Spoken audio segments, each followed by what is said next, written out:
Hi everybody, welcome to another makeover, and in today's video I'm going to be transforming this mid-century modern buffet which I had huge plans for but they never happened. This buffet was in okay shape and I had an idea in my head about those sliding doors and I was so excited to start working on it.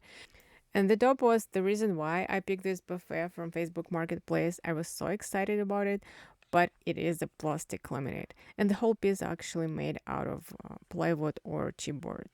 I started with removing those sliding doors, and I was super excited, like I said, and I was super careful because I didn't want to break him. Usually, there is enough room at the top so you can lift him up and then pull him out, but not in this case. It took me about 45 minutes to figure them out. I'm not kidding, 45 minutes. I didn't want to break him, so I didn't want to pull him so hard. But at the end, I had to do that, and I didn't break him yet. The only part I was gonna keep bare wood was the base. I removed it so I can sand it and restain it.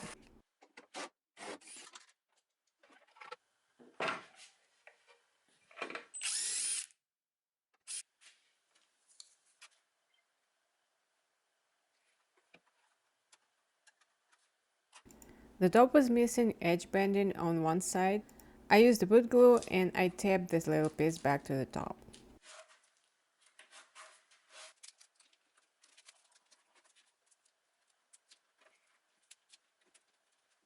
And on the other side there was a missing piece of edge banding. I fixed it with wood filler and sanded down after it dried out. I was going to be painting the piece, so first I gave it a good clean.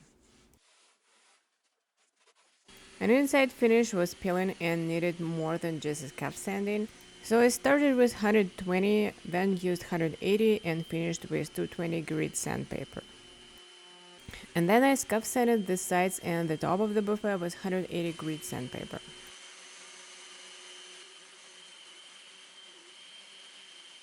The finish on this door was quite thick and quite damaged, so instead of sanding, I'm stripping it.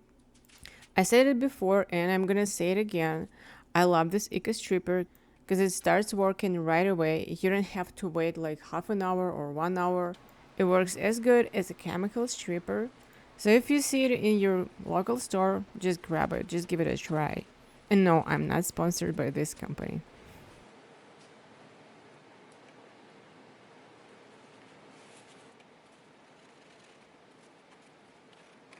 I applied one coat of the stripper for each side of the door and then sanded the door with 220 grit sandpaper. To paint the piece, I used Glidden Epic 100% acrylic paint in the color Tundra Pond. This paint has built-in primer, but usually I use primer for pieces, especially laminated pieces. But I tested this paint before and it worked perfectly. So I don't use any primer, but I will be using a top coat.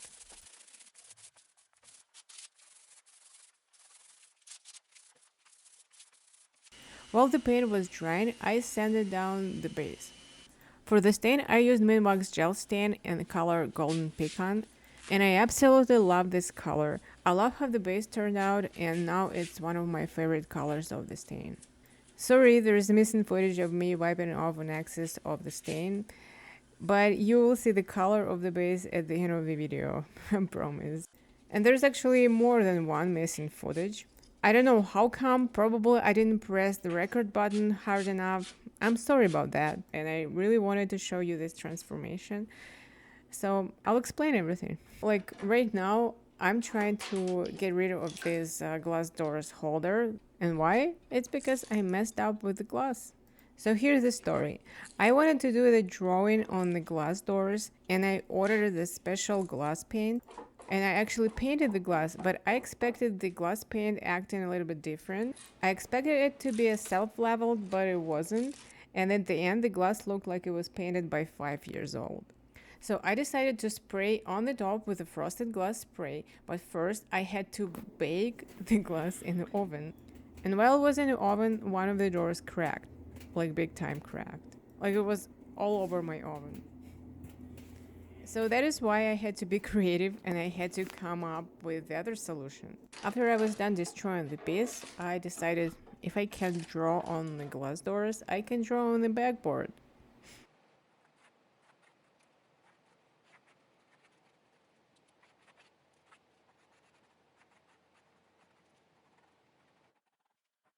For the top coat, I used my favorite so far, very thin water-based soft touch poly. For the outside, I mixed it with a little bit of paint. I applied it with a brush and then spread it with microfiber roller. The paint itself is durable and scrap resistant, but I did 3 coats of poly for additional protection. I was almost done with the piece. I screwed back the base, and I didn't want to keep just an open shelves. I wanted to add some details, and I wanted them to match the wooden base, so I went to the Home Depot and I bought the wooden trim. I stayed them in the same color as the wooden base, and yes, it is a missing footage again. And if you were wondering if I painted the shelves, yes, I did it later. I put back the door and I used the same original hardware because I liked it.